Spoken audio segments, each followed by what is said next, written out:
ஒரு நாளைக்கு ஒரு கெஸ்ட் முந்தானே முடிச்சல பேரு தெரியல பரிமளா இந்தில யார் பரிமளா சொல்ல மாட்டோம். சும்மா எல்லாரும் அமைதியா இருக்க சொல்லிட்டு எல்லாரும் அட்டென்ஷனா இருக்க போது சும்மா ஒரு கப் எடுத்து கொடுக்குற மாதிரி கொடுப்பாரு. நம்ம சீரியஸா அதை வாங்கிக்கிறது. ஒரு நாளைக்கு ஒரு கெஸ்ட் வந்தா வீட்டுக்கு உள்ளே இருந்தது உங்க சத்தம் கேக்குது. நாய் வச்சிருக்கீங்களா வீட்டுல? ஆமா நாய் இருக்கு. என்ன நாய்? Saint Bernard. Oh Saint Bernard, I love that. வடே ஃபோ எங்க இருக்கு கூட்டம்? கொஞ்சம் அது ஃபெரோஷியஸா டவுட் இருக்கு. ஒரு அனிமல் சைக்காலஜின்னு ஒன்று இருக்கு. அதனால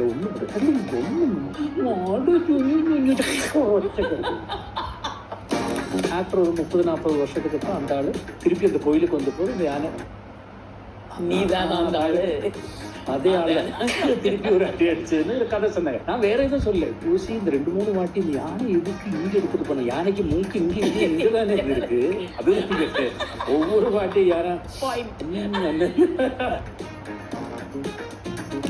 பேசிட்டே இருக்கும்போது அந்த போர்டு அப்படியே தலையில விழுந்தது.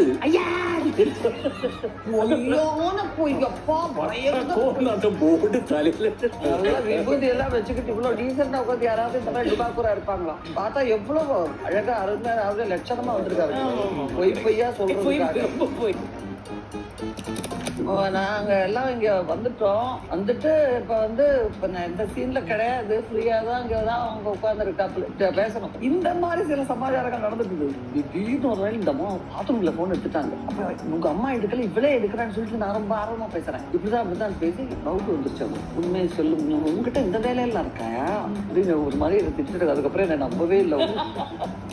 அன்னைக்கே சாப்பிட்ட கதையை சொல்ல பரிமளான் கோபத்தை தான் பேச வந்துருக்கோம். இது 1 மணி நேரம்